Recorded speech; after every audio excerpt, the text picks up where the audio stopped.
let's have a look at the first part of the conversation that we're going to go into. Actually, I'm realizing that's all sort of surrounding Stuff and their documentary, because the first part is actually a conversation that's been happening. I saw you having this conversation last week on TVNZ, but it's come out of the documentary. Anti-vax groups want to make New Zealand, quote, ungovernable, end quote, targets local body elections. Now, I saw you passing this out as a warning last week to people, and the conversation last week that I saw was about, and I've seen this in Dunedin, that especially where there's places where, say, there's 6 positions to fill, sometimes there might only be 5 candidates. So basically, it's a non-contestable election, and everybody just walks in the door. However, what we're also finding out, and I'll just read this out for the audio podcast as we look at the audio, as the page on Stuff.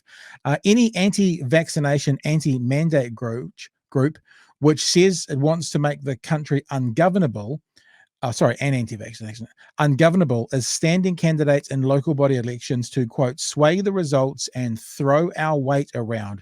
Voices for Freedom openly campaign to get supporters into decision-making positions, but told candidates to hide their affiliations, prompting a warning to voters to thoroughly research candidates before voting. Now, this is kind of what has happened in the US with various Republican local body elections. You know, Roe versus Wade is a really good example. In 73, when that was passed, they've basically taken the next 50 years of slowly taking up more and more local body elections until basically the Republican Party now controls local body politics in America. Pretty much, you know, if you look at all the local positions that are in your local town in the US, majority of them are Republican people who are in those positions. And when I hear that, that's what I think. I think, okay, so this time around, so someone gets in, no big deal. But in 10 election cycles, that, if it continues on, might make a huge difference. What do you think? I agree with you. And it's a pity, in a sense, that we're having this conversation now when we should have been having it much earlier. I mean, not you and I, but I'm talking about the country. Yeah. With Aroha, one of the things that I see in Aotearoa is an inability to see democratic threats for what they are.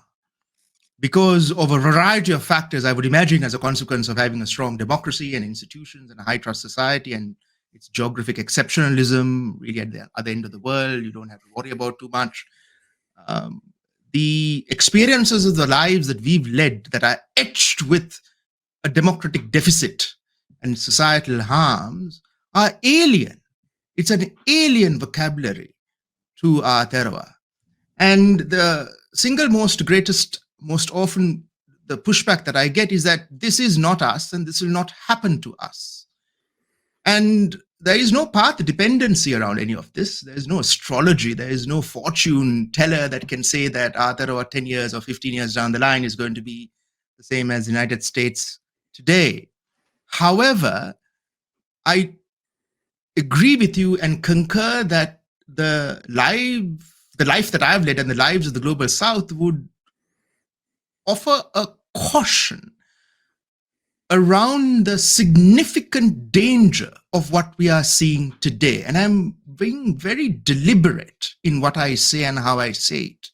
This is the thin edge of a wedge.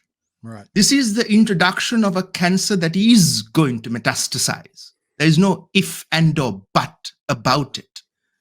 This is what I have called in other forums a digital novichok, in that it is an invisible nerve agent that harms society by the one thing that you don't realize is actually something quite important in society, which is attention.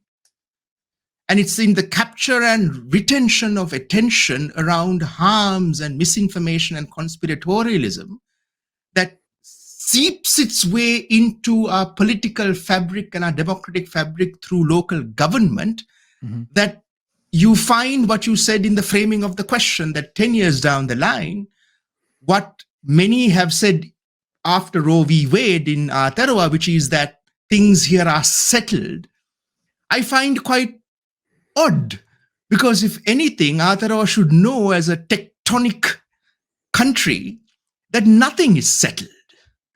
Things change. And here you find the design of a longer term end state. This is very dangerous. It's very harmful. And it will impact national level politics.